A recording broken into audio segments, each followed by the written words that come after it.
안녕하십니까, 이진우입니다.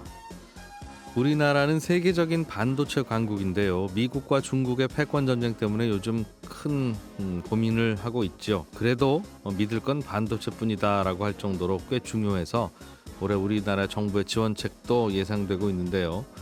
그런데 우리는 언제부터 이렇게 세계적인 반도체 강국이 됐을까 생각해 보면 처음에는 이 반도체가 원래 미사일 같은 군사용 무기에 주로 들어가는 전략 부품이었다고 하고요.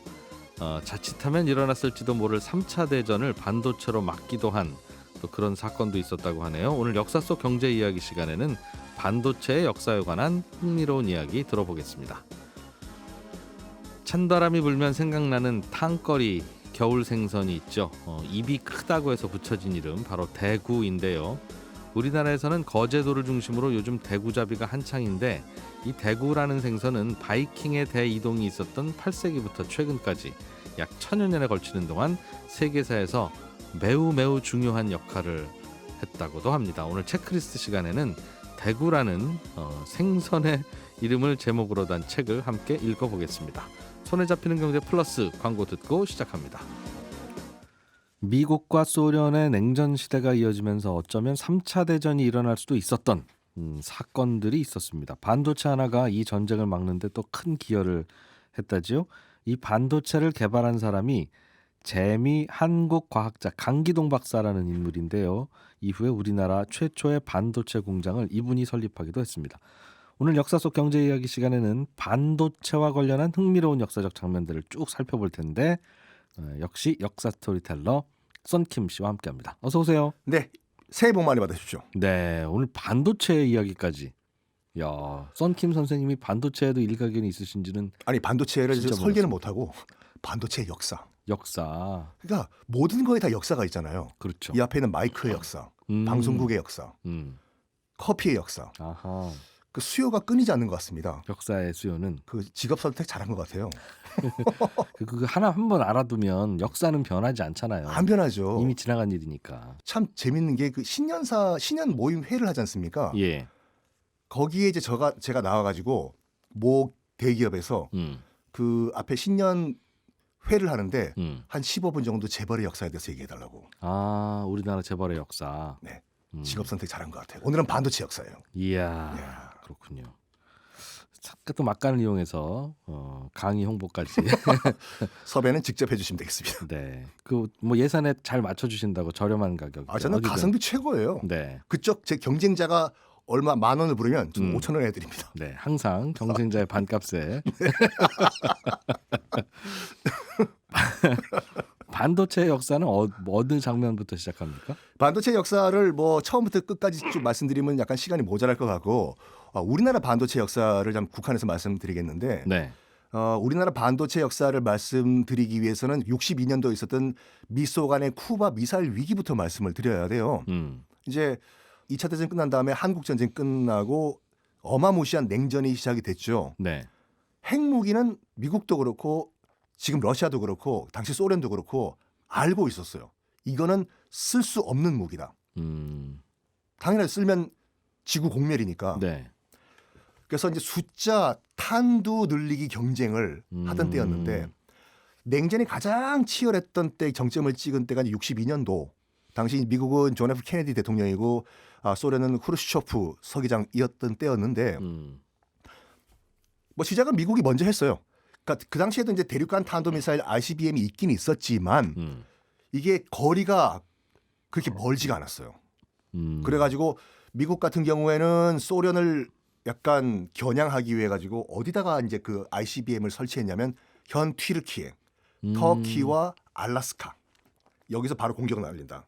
알라스카에서 베링해만 딱 넘으면 소련이니까요. 러시아니까. 여기에 당황한 당시 구소련이 야 미국도 지금 튀르키 터키에서 흑해만 넘으면 바로 러시아잖아요. 우리 바로 코앞에 지금 저 미사일 기지를 건설했는데 네. 우리도 만들자. 야, 미국 지도 가져와봐. 갖고 왔습니다. 저기 가까운데 어디 한번 좀 찾아봐봐. 어디 우리도. 여기가 어떨까요, 서기장님? 그래 거기가 쿠바지 쿠바. 맞습니다. 쿠바입니다. 시가로 유명한 거죠. 저기는 우리 편인가? 우리 편 맞습니다. 아. 지금 체 개발한 인물이 그다음에 카스트로와 집권해가지고 그래. 그 최서방한테 거기다가 우리 미사일 좀 몇 개 갖다 놓는다고 연락 때려놔. 그랬다는 거죠. 아시다시피 쿠바와 플로리다는 160km밖에 안 되거든요. 와. 서울, 대전 조금 더 먼 거리예요. 바로 코앞이거든요. 미국 애들이 지금 튀르키예와 알라스카에 핵무기를 갖다 놨다고 하면 우리는 쿠바에다 갖다 놓자 해가지고 미사일 기지를 건설을 합니다. 이게 딱 미국이 포착을 한 거죠. 이거 중단시키라고. 당시 이제 그 후르시초프의 뭐 추진도 있었지만 카스트로와 체 게바라의 강력한 요청도 있었어요. 이미 미국은 그 피그미만 공격이라고 해가지고 이 카스트로 정권을 정복시키기 위해 가지고 네. 실제로 쿠바에 상륙해서 전쟁까지 벌인 상황이었거든요. 예. 우리나라는 우리가 지켜야 되겠다. 형제 국가인 소련에 연락해가지고 미사일 좀 지원해 달라고 하자. 이왕이면 핵미사일. 둘 사이에 이제 이해관계가 딱 맞아 떨어진 거죠. 네. 후르시초프는 보냅니다. 미사일 기지 부품들과 미사일을. 여기에 격분한 케네디가 딱 대서양에 선 그어놓고 경고를 하죠. 여기 이 선 넘는 순간 우리는 자위권 발동, 우리는 핵 미사일 발사한다 소련 쪽으로. 3차 대전 일으키기 싫으면 이 선 넘지 말라. 라고 케네디가 후르시초프한테 경고를 한 거예요. 딱 선 그어놓고. 네. 굉장히 갈등이 많았대요 후르시초프가. 이야. 어떡하지? 이 선 넘으면 저 젊은 친구가 존 F 케네디라고 했나? 한다면 하는 것 같은데 쏠 것 같은데 넘을까 말까 넘을까 말까 하다가 결국엔 넘지 말자. 다시 배를 돌려요. 오. 뭐 이건 다른 얘기지만 결과적으로 이것 때문에 체 게바라가 격분을 합니다. 아. 믿었던 소련이 우리 뒤통수 쳤다. 같은 형제 국가인데 이럴 수가 있냐. 오다 말면 어떡하냐. 그러니까 소련도 미국과 똑같은 제국주의일 뿐이다. 라고 격분을 해요. 어쨌든 간에 이때부터 이제 미국과 소련이 까딱 잘못하면 진짜 핵 전쟁이 일어날 수가 있겠다 해서 좀 더 사거리가 긴 대륙간 탄도미사일 그 ICBM 개발에 들어가거든요. 미국은 좀 더 멀리 가기 위해서는 탄두 사이즈가 작아야 돼요. 무게가 가벼워야 되니까. 예. 그러려면은 당시만 하더라도 진공관으로 만든 탄두였거든요. 진공관 말고 좀 사이즈가 작은 거. 얼마 전에 개발된 반도체 가지고 탄두를 만들자. 네. 해서 그 미니트맨 1이라고 해서 ICBM을 만듭니다. 최초로 반도체가 들어간 ICBM이었거든요. 문제가 터져요. 이 반도체가 방사능에 노출되면 먹통이 돼버려요. 아 그래요? 네. 오. 핵폭탄이잖아요. 못 쓰겠네요 그럼. 못 쏴요. 큰일 난 거예요. 지금 이미 다 만들어놨는데 네. 이게 만약에 이 정보가 극비가 상이 소련 측에 들어가 버리면은 이때다 쏴라. 어차피 저건 다 먹통이다. 되잖아요. 세상에. 절대로 이건 극비 보안 상황으로 만들고 방사능에서도 작동될 수 있는 반도체를 만들라고. 그러면서 당시 미국 내의 최고 반도체 권위자인 한 사람을 미 국방부 펜타곤이 찾아갑니다. 네. 당시 이제 모토로라사의 그 연구원으로 일하고 있었던 강기동 박사를 찾아가요. 우리 한국인이었어요. 네. 강기동 박사 같은 경우에는 서울대학교 전자공학과를 나온 다음에 오하이오 주립대학교의 이제 반도체 학으로 석박사를 취득을 했거든요. 네. 당시 오하이오 주립대학 같은 경우에는 미 국방부가 반도체 육성 대학으로 딱 지정을 해서 전문가를 키우던 학교였거든요. 네. 최고 권위자였어요. 이보게 닥터 강. 방사능에도 쓸 수 있는 반도체를 만들어라. 해서 결국에는 강기동 박사가 그걸 만들어내요. 오. 그리고 미 펜타곤에 납품을 합니다. 그래서 결함을 보완을 해요. 펜타곤 입장에서 봤을 때는 정말 생명의 은인이잖아요. 감사하죠. 이 사람 없으면 3차 대전이 일어날 뻔했으니까. 근데 강기동 박사는 큰 결정을 내려요. 내가 이 정도로 이제 미국에게 보답을 했으니까 난 됐다. 나는 이 기술을 가지고 귀국을 해서 전쟁 이후에 폐허가 된 대한민국을 발전시키는데 난 일조를 해야 되겠다. 애국심. 그렇죠. 한국을 찾습니다. 네.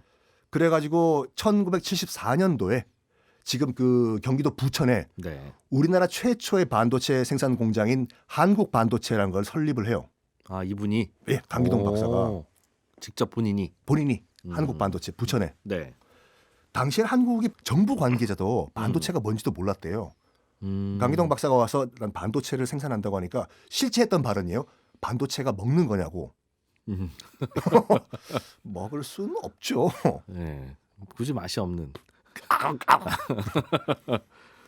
근데 일단 그 생산 시설을 다 만들어 놓고 이 생산을 시작을 했어요. 그래가지고 처음으로 이제 그 만든 제품이 뭐였냐면 우리나라 최초의 전자 손목시계 반도체를 넣어서 네. 생산을 합니다. 대박이 난 거예요. 오. 분 초 단위까지 나오는. 전자식에 숫자 나오는 거. 그렇죠. 예전에 그거 가지고 게임 많이 했잖아요. 기억나세요? 그렇죠. 재밌죠, 정말. 야. 누르면 야광되고. 아유. 네. 하여간 대박이 났는데 음. 참 이 호사다마라고 해서 마침 그 한 해 전에 73년도에 오일 쇼크 석유 파동이 나버리네. 중동에서 전쟁이 나가지고 사겠다고 구입을 이미 신청을 한 바이어들도 더 이상 못 사겠다. 돈이 없다. 경제 위기가 와버립니다. 아하. 그러니까 부도 위기까지 가요. 예. 큰일 났다 이거. 난 정말 기술은 다 확보하고 공장까지 지었는데 수주도 다 받아놓은 상태였는데 그놈의 오일 쇼크 때문에 이 부도 직전까지 간다 이게. 한국 반도체가. 예. 그때 한 인물이 찾아옵니다. 한국 반도체를요. 내가 지분 50% 인수를 해주겠다. 음. 라고 제안한 인물이 바로 이건희 아. 전 삼성전자 회장. 그래서 삼성이 반도체 사업을 시작하게 된 거군요. 이건 강기정 박사의 주장이에요. 네. 우리가 그 현장에 없었기 때문에 뭐 진실 여부는 알 수 없지만 강기동 박사 같은 경우에는 정말 그 지분을 넘기기 싫었다고 해요. 내가 만든 내 회사인데 네. 외부적 요인 때문에 지금 이걸 내가 50% 지분을 넘겨야 되냐. 이거 안 넘기면 부도나니까.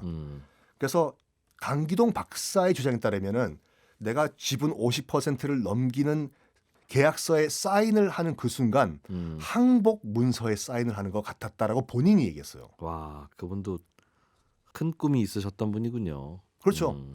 그리고 50% 지분 넘긴 다음에 이제 삼성 임원들이 이제 그 한국 반도체에 들어왔어요.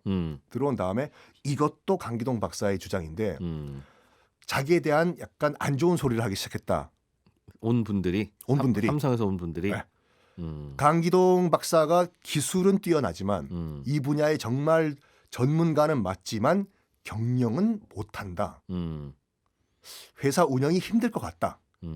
이래가지고 결국에는 강기동 박사가 자기 주장에 따르면은 네. 한국 반도체에서 쫓겨나다시피 하고 짐 싸고 나갔대요. 그런 다음에 그 부인이 한국은 더 이상 우리 뒤돌아보지 말자. 다시 미국으로 가자. 그래서 미국으로 다시 돌아왔는데 문제가는 취직이 안 되는 거예요. 강 박사가. 네. 왜냐하면 미국 입장에서 봤을 때는 국가 기밀 기술을 갖고 남의 나라로 간 거잖아요. 그렇죠. 그래서 미국에 있는 반도체 회사에는 다시는 취직이 안 됐대요. 이런 반도체 박사가 반도체 회사에 취직이 안 되면 어떡합니까? 그러니까 취직도 안 되니까 돈이 없다 보니까 그 강기동 박사 같은 경우는 최근 작년까지만 하더라도 우리나라 언론과 인터뷰한 내용이 있거든요. 그 인터뷰 내용을 보면 그 당시에 다시 이제 그 미국 돌아가가지고 정말 취직이 안 되다 보니까 땡전 한 푼이 없었대요. 네. 금전적 문제 때문에 계속 부인이랑 싸우고 돈이 없다 보니까. 와, 삼성전자의 시초가 된 그 회사를 설립했는데. 네. 와. 그래서 결국에는 부인과 이혼 직전까지 가는데 약속을 했대요. 부인이랑. 앞으로 반도체 반자도 난 안 돌아보겠다. 이것 때문에 당신이 이렇게 된 거 아니냐. 여기에 사인하라고. 그래야지 난 당신이랑 같이 살겠다. 반도체 얘기는 꺼내지도 마라. 앞으로 반도체 쳐다보지도 말라고. 그래가지고 이혼 위기를 극복을 했다고 하는데 야. 작년까지만 하더라도 그 우리 언론 인터뷰를 보니까 그 네바다의 시골에서 전파사 하고 계시더라고요. 그분 강 박사님이. 네, 전파사. 오. 그리고 처음에는 약간 평정심을 유지하고 그 인터뷰를 하시다가 인터뷰 말기에는 펑펑 우시더라고요. 옛날 생각도 나고 네. 맺힌 것도 있고 90이 다 되신 그 노인네가 펑펑 우시더라고요. 하여간 어찌됐거나 음. 이제 이 삼성이 한국 반도체 지분을 100% 인수를 한 다음에 이게 1978년도거든요. 그리고 나서 경영을 이제 진도준이 하게 되는 건가요? 그게 다 꿈이었죠. 꿈이었다고. 네. 아니 시간 없으시다면서 드라마 다 보시네. 아유. 네. 어쨌든 간에 그래가지고 그 100% 인수를 한 다음에 회사 이름을 바꿉니다. 삼성 반도체로 바꾼 다음에 또다시 한번 그 회사명을 바꿔요. 삼성전자로. 아, 지금의 삼성전자가. 네. 음. 이건 다시 저는 객관성을 유지하기 위해서 말씀드리는데 이 강기동 박사의 말에 따르면 평생 자기는 그 미국에서 살면서 삼성전자 뉴스가 나올 때마다 정말 가슴이 아팠다. 내 회사인데. 내 회사인데. 저게 내 회사인데. 네. 근데 이런 말씀을 하시더라고요.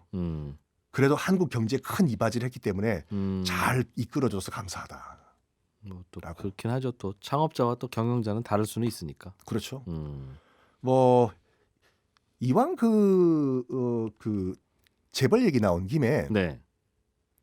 대우 같은 경우엔 사랑 사랑을 포기하고 만든 그룹이 대우 그룹인 거 아시죠? 그게 무슨 말입니까? 그건 또 이 또 비하인드 스토리 재밌지 이거요. 대우 그룹의 탄생 비화? 비화. 우와. 사랑을 포기하고 만든 대우. 오. 김우중 회장 같은 경우에는 아버지가 대구 사범학교 교장이었기 때문에 교육자 집안이었어요. 네. 못 사는 집안은 아니었지만 6.25 전쟁 때 아버지 그 대구 사범학교 교장 북한 이민군한테 끌려가 버리거든요. 가세가 기울어 버려요. 그분이 그 박정희의 선생님이었다고. 그렇죠, 그렇죠. 그런 다음에 어렵게 신문팔이 하면서 이제 고등학교까지 졸업을 하고. 누가요? 김우중 회장이. 김우중 회장이. 그 연세대학교 경영학과에 들어갑니다. 근데 그 등록금이 없다 보니까 한성실업이라는 섬유 회사의 사장으로부터 지인이었어요. 장학금을 받으면서 연대를 졸업을 해요. 네. 졸업을 한 다음에 그 이제 한성실업 김용순 사장이라고 김우중 회장한테 얘기를 해요. 너 6개월만 우리 회사에서 인턴을 할 생각 없냐고. 너 영어 잘하지 않냐. 김우중 회장이 미국 유학을 꿈꾸는 상태였기 때문에 영어 공부를 열심히 했거든요. 마침 한성실업의 해외 담당 파트 그 분이 6개월 동안 지금 출장을 가 있던 상태였어요. 네가 영어 잘하니까 우중아. 네. 네가 6개월만 그 해외 파트 네가 좀 해라. 장학금도 대준 분이기 때문에 안 할 수 없었겠네요. 유학은 6개월 후에 가죠. 알겠습니다. 해요. 김우중 회장이 너무 열심히 이 회사 일을 도와주다 보니까 갑자기 회사가 잘 되기 시작한 거예요. 김용순 회장이 여기저기 문어발식 확장을 해요. 무리한 투자를 한 거예요. 그러다가 망하기 직전까지 가요. 회사가. 그래서 이제 김용순 회장이 미안해가지고 우중아 일로 와봐라.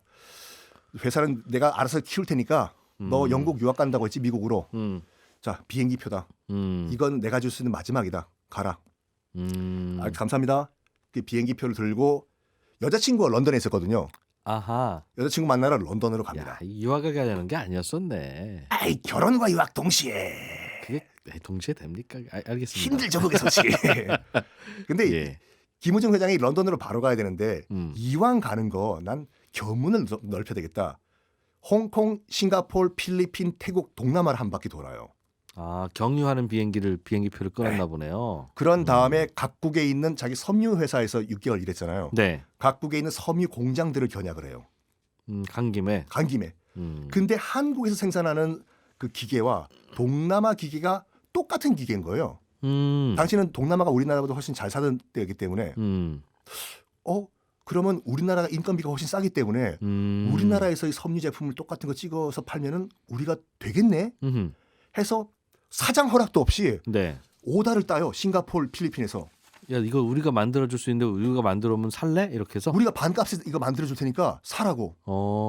그래서 엄청나게 오다를 따와요. 사장 허락도 없이. 어허. 런던 가야 되는데 다시 귀국한 거예요? 싱가포르에서 바로 서울로 돌아와요. 사장님 오다 따왔습니다. 여자친구는? 헤어집니다.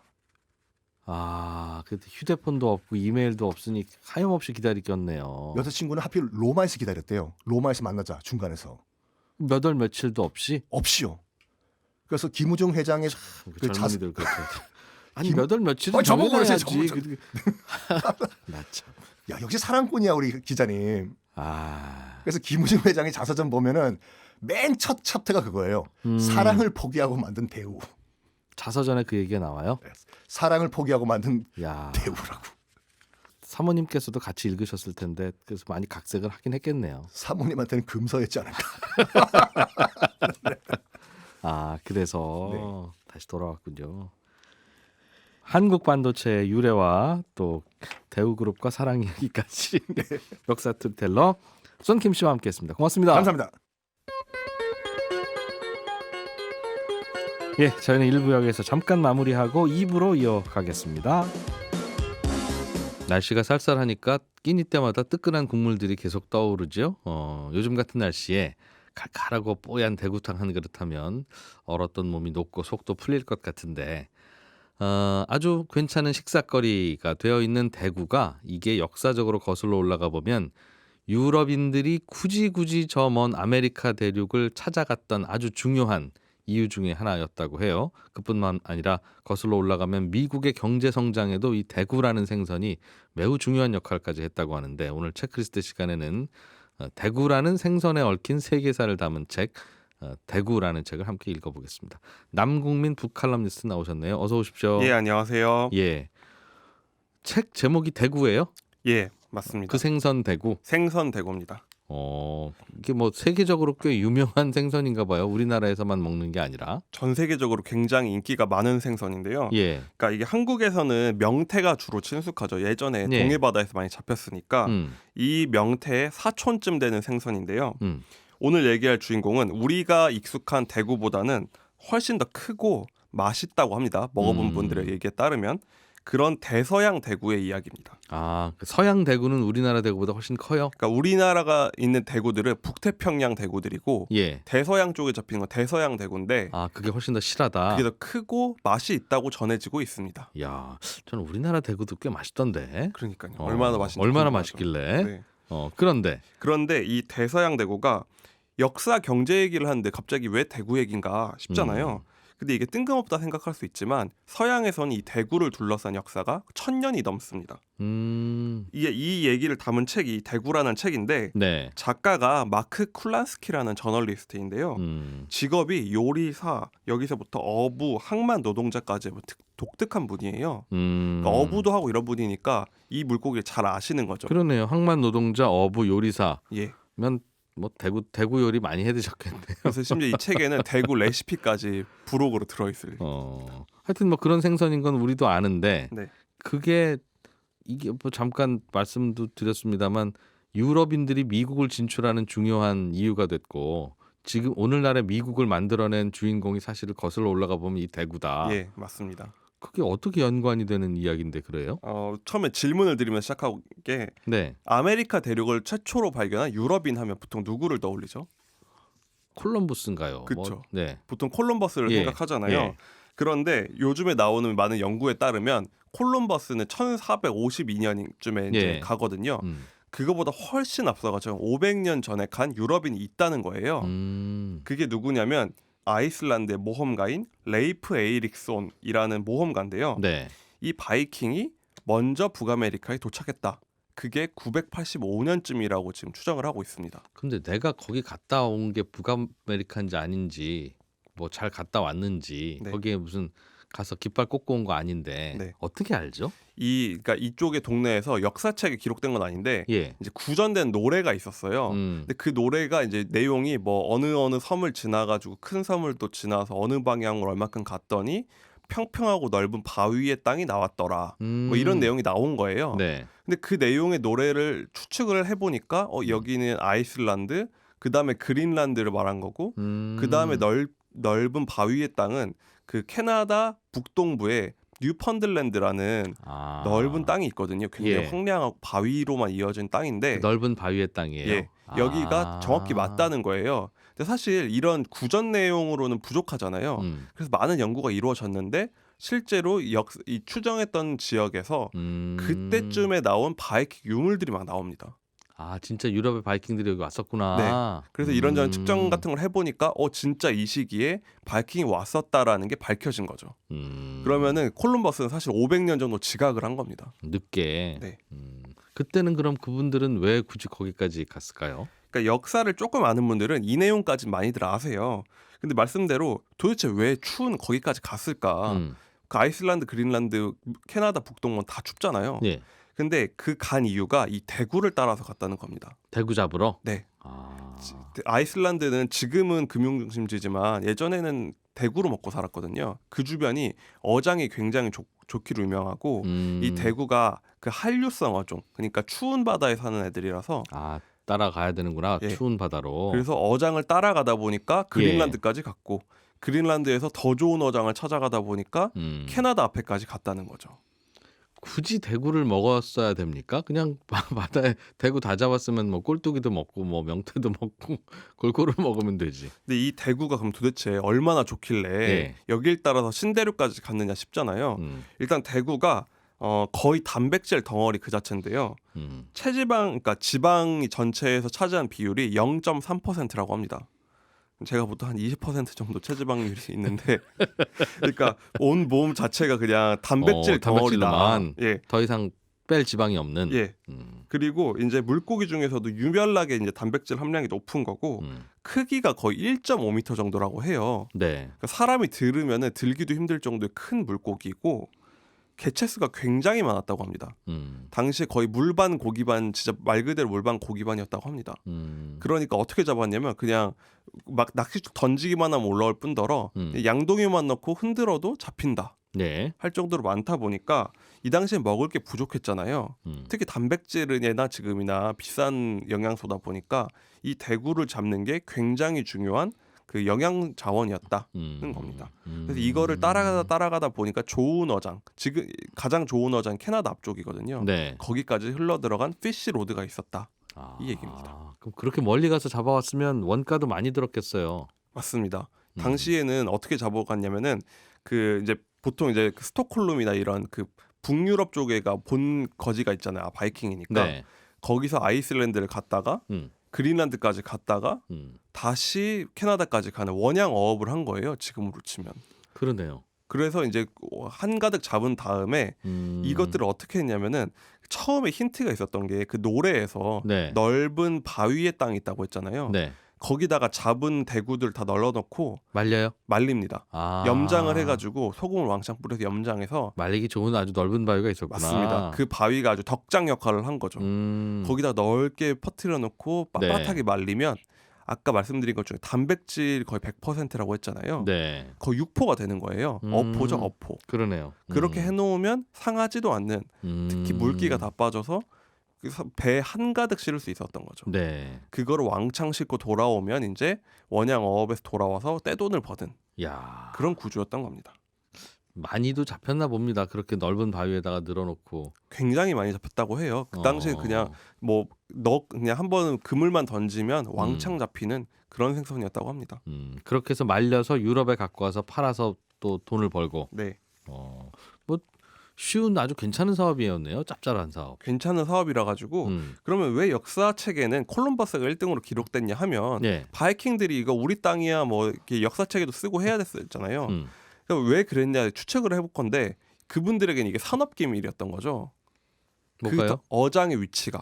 그렇지. 저 반대편에 최고의 어장이 있다라게 소문이 나면 다들 와서 잡을 테니까. 그렇죠. 옛날에는 지금처럼 뭐 반도체 산업이 있거나 뭐 큰 산업이 있는 게 아니잖아요. 이런 먹는 게 제일 중요한데 굉장히 중요한 이 어업 자원이 들통나면 안 되니까. 네. 그래서 당시에 콜럼버스가 서쪽으로 갈 때도 뭐 어디 이상 가면 괴물이 나온다더라, 밑으로 떨어진다더라, 뱃사람들 사이에 소문이 난 건데. 그 소문을 일부러 추정컨대 여기 못 가도록 오지 말라고 견자 소문을 냈을 거다. 뱃사람들이. 근데 왜냐면은 실제로는 잘 아는 사람들 다 알았다고 해요. 멀리에 이렇게 지구가 동그랗고 멀리 대륙이 있걸 알았다고 합니다. 근데 그런 소문이 계속 있었다는 거죠. 자기들만 가서 잡아오려고. 그렇죠. 그런데 이게 이제 신대륙 발견이라는 이른바 신대륙 발견이라는 게 퍼지면서 소문이 다 났고 15세기가 되면은 다 소문이 납니다. 네. 그래서 영국에서 간 탐험가가 다 기록을 해요. 내가 캐나다 앞에까지 갔더니 그냥 양동이만 넣으면 물반 고기반이더라. 그리고 그 땅을 영국 땅으로 선언합니다. 영국에서 갔으니까. 네. 그러니까 캐나다는 바이킹들이 이미 몇백 년 쓴 곳인데 캐나다는 영국 땅이다 선언을 해서 캐나다가 영국령이 되면서 시작된 겁니다. 그냥 힘센 나라가 찜하면 그럼 역사고 뭐고 그렇게 된 거죠. 그때부터 그 나라 땅이 되는 거군요. 그렇죠. 그리고 뉴펀들랜드도 뉴 파운드 랜드, 새로 찾은 땅이다. 아 그런 의미다. 예, 그렇습니다. 이미 오래전에 찾아졌던 땅인데. 예. 그렇군요. 그런데 영국이 그럼 먼저 그쪽으로 갔다는 뜻, 그 당시에. 영국도 갔는데요. 네. 원래 이전까지는 바이킹족이 가장 많이 갔다가 네. 스페인의 이제 북쪽에 지금도 조그마한 소수민족으로 알려진 바스크족도 이 멀리까지 가서 항해를 했다고 해요. 네. 그리고 프랑스 어부들도 많이 갔고, 그러니까 알만한 사람들이 이미 가던 시대였고, 네. 근데 이게 공식적으로 소문이 나니까 이제 더 많이 가는 겁니다. 그러겠죠. 그래서 이때 완전 대구 러시가 벌어져서 이 어장을 향해서 다들 경쟁적으로 달려갔다고 해요. 예. 왜냐하면 당시 유럽에서 팔리는 생선의 60%가 대구였으니까 이 산업을 잡으면 정말 떼돈을 벌 수 있었던 거죠. 와. 가장 활발했던 게 1530년부터 1600년 사이에 예. 어떤 이제 여러 가지 이제 그 난파선 이런 걸 측정을 해보잖아요. 얼마나 언제 많이 갖고 이런 거. 예. 이 시기에 간 게 2차 세계대전에 그 침몰한 배보다 많았다고 합니다. 왜냐면은 워낙 돈이 되니까 다들 갔구나. 기술력은 안 되는데 다 예. 뛰어드는 거예요. 마치 와. 지금의 스타트업 열풍 같이. 그래서 여기 가서 이제 주요한 국가 영국, 프랑스, 포르투갈 이런 나라들이 여기 확보하려고 이제 전쟁도 하고 서로 동맹도 맺고 이제 엄청난 경쟁을 벌이게 된 거죠. 그렇군요. 그러면 이제 너도 나도 알게 됐고 가면 대박인 거는 알면 좀 싸움도 많이 났겠는데요, 그 동네에서? 그렇죠. 북아메리카가 지금이야 잘 사는 나라지만 예. 뚜렷한 뭐 이렇게 상품이 없잖아요. 뭐 남미에선 금을 캐왔다더라 예. 하거나 아니면 어떤 뭐 플랜테이션 농작물을 한다던가 하는데 추운 미국 캐나다에서는 그렇죠. 이 지역에서 딱히 할 게 없었거든요. 근데 이 대구 어장의 발견에 힘을 받아가지고 대대적으로 많은 사람들이 넘어가기 시작하는 거예요. 거기서 아예 그냥 털을 잡고 대구 상업을 하는 거죠. 그래서 아예 그분들이 넘어가면서 여기서 전쟁도 벌이고 결국은 자리를 잡은 게 우리가 아는 초기 영국 식민지 네. 미국의 모태가 그때 자리를 잡힌 게 된 거고 네. 뭐 유명한 미국의 보스턴 같은 경우는 예. 대구 어업의 중심지였다고 합니다. 아, 그러니까 영국 사람들이 왜 미국으로 건너갔어? 라는 질문에는 답은 여러 가지 있는데 네. 맨 1번이 대구 잡으러 갔어 라고 하면 대체로는 그랬겠구나. 먹고 사는 끄덕끄덕. 방법에 대해서는 그랬다는 거죠. 어. 왜냐면은 지금도 예를 들어 스타트업 부자 이런 게 있잖아요. 예. 이때는 대구 귀족이라는 말이 있었다고 해요. 아. 대구로 돈 번 계층이 있었다는 거죠. 아, 그런 얘기 나올 만큼. 네, 연간 수십만 마리를 여기서 말려서 유럽에 파는 게 주요 산업이었다고 합니다. 아까 미국이 경제 성장하는 하게 되고 세계 1등 국가가 된 배경도 거슬러 올라가면 이 생선 때문이다. 네, 그건 왜 그런 겁니까? 그러니까 초기에 이 대구 산업이 우리로 치면 마치 반도체 산업처럼 예. 초기 미국을 먹여 살린 수출 산업이었던 거예요. 아, 그때도 예. 유럽이 훨씬 잘 살았을 거잖아요. 그때는. 네, 네. 그러니까 유럽인들의 주식을 여기서 대거 공급을 하니까 이때 큰 경제 성장을 했고 특히 이 대구 귀족이라는 중산층 부르주아가 성립이 되면서 네. 이들이 미국 독립에 또 중요한 역할을 합니다.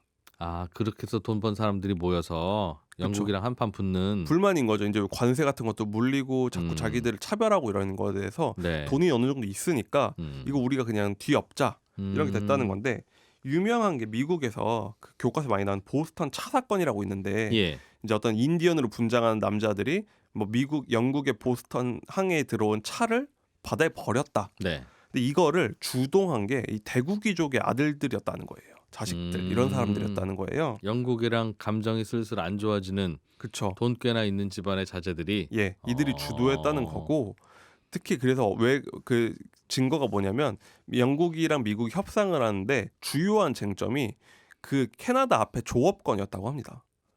캐나다 앞은 미국이랑 거리가 있잖아요. 네. 근데도 미국 측에서는 우리 어업권을 보장해 달라고 했는데 사실 지도로 보면 말이 안 되는 것 같지만 미국에서 워낙 강력하게 요구를 하니까 실제로 그걸 받아들여줬다고 하고요. 영국이. 네. 근데 그거에 대한 좀 복수로 그럼 니네가 조업하는 건 좋은데 우리 동네 팔지는 마라고 했던 거예요. 그래서 생긴 일이 무엇이냐면 영국 식민지의 노예들이 네. 대거 아사하는 일도 벌어졌다고 합니다. 왜요? 그거랑 무슨 관계 있는? 왜냐하면 그 노예들을 먹이는 주요 공급원도 이 대구 말린 거였다고 해요. 영국 식민지면 전 세계 여기저기 있었을 거 아니겠어요? 예, 주로 카리브해 식민지들은 네. 이걸로 많이 먹고 살았는데 아, 캐나다 앞바다에서 대구 잡아서 네. 영국으로 갖고 가서 네, 그거를 전 식민지에다가 식량으로 보내줬는데 맞습니다.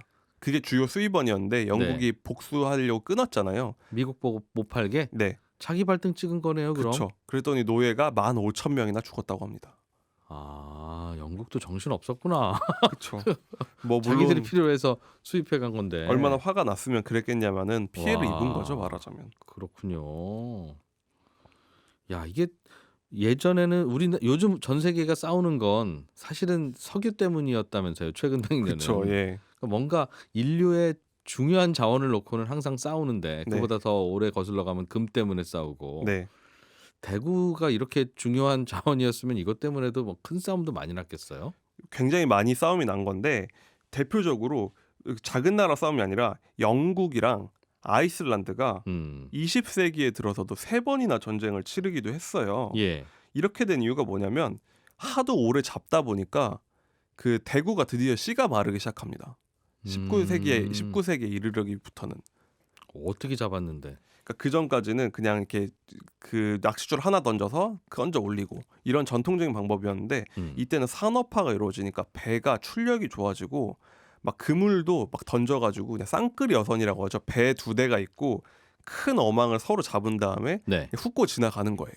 아. 근데 이게 그 전까지는 어려웠던 이유는 배가 힘이 있어야 되잖아요. 근데 이때는 강력한 모터가 등장을 하니까 이게 가능해지는 겁니다. 지금도 쌍끌이 여선이 뭐 남획을 한다 이런 문제가 있는데 네. 이런 게 도입이 되고 나서부터는 그걸 트롤선이라고 합니다. 보통 이 배가 도입된 후부터는 대서양 어장이 진짜 대구는 절대 안 줄어들 줄 알았는데 줄어들기 시작하는 거예요. 그러니까 서로 살벌해지는 거죠. 그래서 1900년대는 진짜 어획량이 많이 감소하니까 이게 문제가 뭐였냐면 아까 그 노예들 얘기도 했지만 예. 영국의 상징하면 피시앤칩스잖아요. 거기서 피쉬를 대구가 담당하거든요. 아, 영국의 대표 음식인. 그렇죠. 영국의 주식인데 우리로 네. 치면 배추가 줄어들어가지고 아하, 김치를 못 만드는 담그는 상황이 것 되는 같은. 거죠. 예. 그러다 그러다 보니까 결국 영국과 아이슬란드가 1950년대 이후에 3번이나 전쟁을 치릅니다. 정말로. 아이슬란드하고는 왜요? 아이슬란드는 먹고 사는 게 대구어업밖에 없었는데요. 네. 그러니까 이 어획량 줄어들잖아요. 그러면은 자꾸 자기들의 영역을 넓게 선언하는 거예요. 우리 섬 반경. 아이슬란드에서도 우리 네. 앞바다에 이제 오지 마라. 그렇죠. 근데 영국은 가서 왕창 잡아오다 보니까 이게 마음에 안 드는 거죠. 영역을 자꾸 넓게 선언을 하는데 이거에 대해서 영국은 힘이 더 세니까 반발하고 전쟁이 3번이나 이루어졌고 결국은 영국이 다 지긴 했거든요. 근데 결국은 결과가 어떻게 됐냐? 1994년에 너무 이게 다 씨가 말라버려서 예. 가장 큰 어장인 캐나다가 더 이상 조업은 하면 안 되겠다. 영구 금지 선언을 합니다. 우리도 안 잡고 예, 너희들도 다 오지 마. 이 캐나다 북대서양 어장은 금지다 이제부터. 아. 대구 모라토리엄이라 부르는 사건인데 결국은 1000년의 역사가 1990년대에 끝을 맺었다. 그래서 우리는 대구의 역사를 잘 모르는 거다는 얘기입니다. 아, 요새는 그럼 거기 가서 대구 안 잡아요? 예, 안 잡습니다. 그럼 피쉬앤칩스는 뭘로 만들고 영국인들은 대구탕 뭘로 끓여 이제 먹습니까? 조금 다른 지역에서 잡히는 조금 다른 걸 잡던지 다른 대구들 북태평양 대구도 있고 이런 걸 먹는 거죠. 그 1000년 동안 그거 가지고 그렇게 했던 네, 역사가 끝난 겁니다. 끝났다. 네. 마치 야 이제 우리 석유 캐지 말자 하고 네. 나서 덮어놨더니 석유가 뭐예요? 뭐 이런 맞습니다. 그런 거하고. 네. 야, 생선 하나 가지고 강대국끼리 전쟁을 불사하게 했다는 재미있는 대구 이야기. 알겠습니다. 추운 날 들으니까 또 점심으로 이런 거 먹고 싶네. 좋은 책 소개해 주셔서 고맙습니다. 예, 감사합니다. 예, 남국민 북칼럼 리스트였습니다. 예, 손에 잡히는 경제 플러스 재미있고 아쉽지만 다 들으셨습니다. 저희는 또 내일 찾아뵙죠. 내일 아침 8시 30분에 인사드리죠. 이진우였습니다. 고맙습니다.